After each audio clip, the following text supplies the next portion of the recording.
Hello everyone, আশা করি সবাই ভালো আছেন।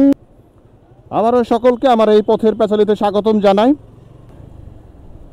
আজকের এই শহরটা একটু অন্যরকম লাগছে, কারণ পুলিশ নেই, প্রশাসন নেই। আমাদের স্টুডেন্ট ভাই বোনেরা স্বেচ্ছাসেবকের দায়িত্ব পালন করছে এই শহরের ট্রাফিককে নিয়ন্ত্রণ করার জন্যে। গতকাল থেকে এই অবস্থায় যে আমাদের পুলিশ বাহিনী তারা কতগুলো দাবি নিয়ে কর্মবিরতি দিয়েছেন। এরপর থেকেই শহরের এই ট্রাফিকের আইন শৃঙ্খলা বজায় রাখার জন্য আমাদের স্টুডেন্ট ভাই বোনেরা এই ট্রাফিকের দায়িত্বগুলো পালন করছে।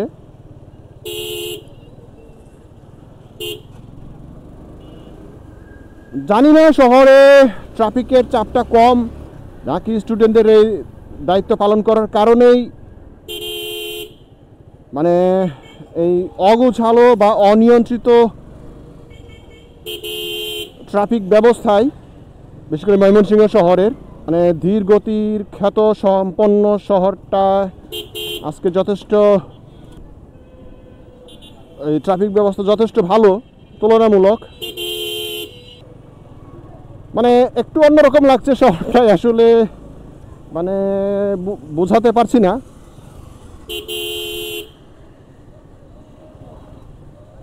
ঘটনা দুর্ঘটনা অনেক কিছুই ঘটে গেছে বিগত একটা মাসটাই আমাদের এই দেশটাতে। এখন আবার নতুন দিন, নতুন সময় বা এই নতুন জীবন আমরা আরম্ভ করছি নতুনের আশায়, ভালো কিছুর আশায়। যা কিছুই হয় সব কিছু ভালোর জন্যই হয়, এটা আমরা বিশ্বাস করি।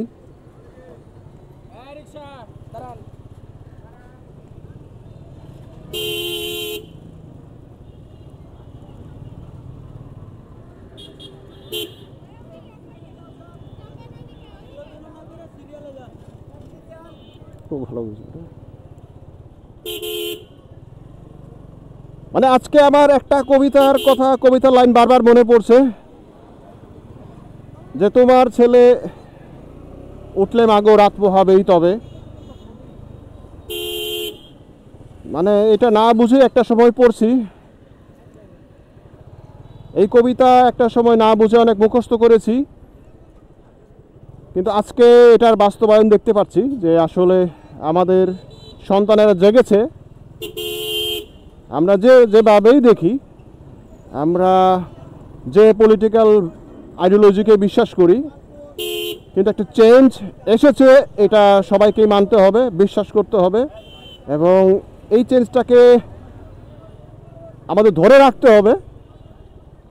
আমি এটাই বিশ্বাস করি, কারণ দিন শেষে আমি বা আমরাই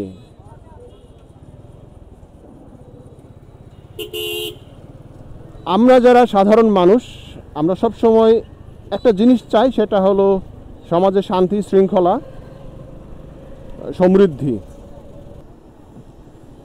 আচ্ছা, আমি রাজনৈতিক বিষয় আসলে সম্পর্কে ওদিকে যাব না, কারণ সেটা আমার আলোচনার বিষয় না।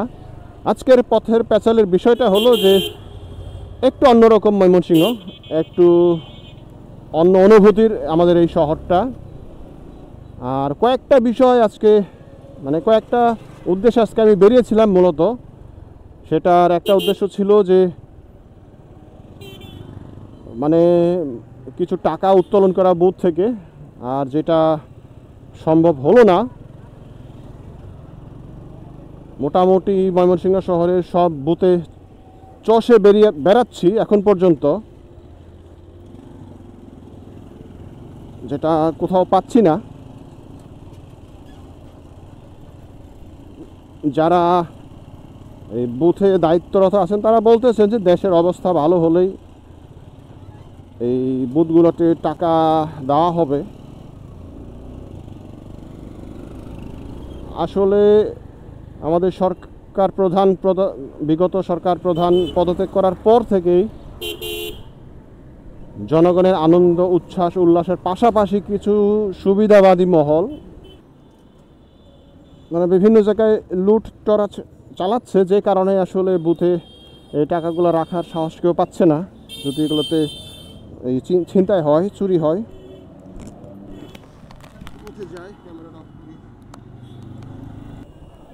আচ্ছা, যেটা বলছিলাম যে আসলে ব্যাংকিং সেক্টরটা এখন পর্যন্ত সেভাবে চালু হয় নাই।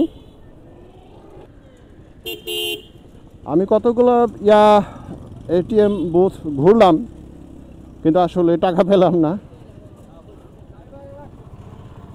ডাচ বাংলা বুথে অনেকেই বললো পাবো, কিন্তু আসলে পেলাম না। সোনালী ব্যাংকও তাদের বুথ বন্ধ করে রেখেছে, রূপালী। কারণটা বলছিলাম যেটা আসলে গতকাল থেকে বিভিন্ন জায়গায় এরকম লুটতরাজ ছিল, যেটার কারণেই মূলত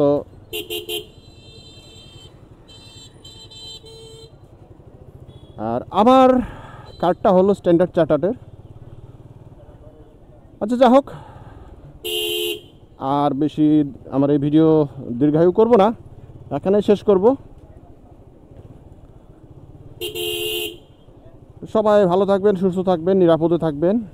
আর সকলের প্রতি অনুরোধ থাকবে, বিগত দিনের হিংসা বিভেদ ভুলে আমরা আমাদের এই দেশটাকে আসুন সবাই একসাথে গড়ে তুলি সকলের মঙ্গলের জন্য। টাটা।